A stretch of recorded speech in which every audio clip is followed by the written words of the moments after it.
Göz göze konuşmayı, özledim kavuşmayı, yüreğim alışmayı da.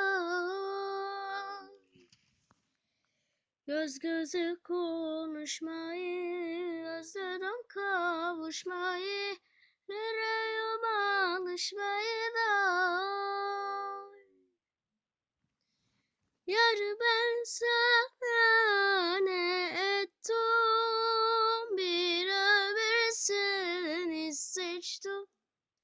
Gözlerin aydın olsun, şimdi senden vazgeçtim. Yar ben sana ne ettim, bir ömür seni seçtim.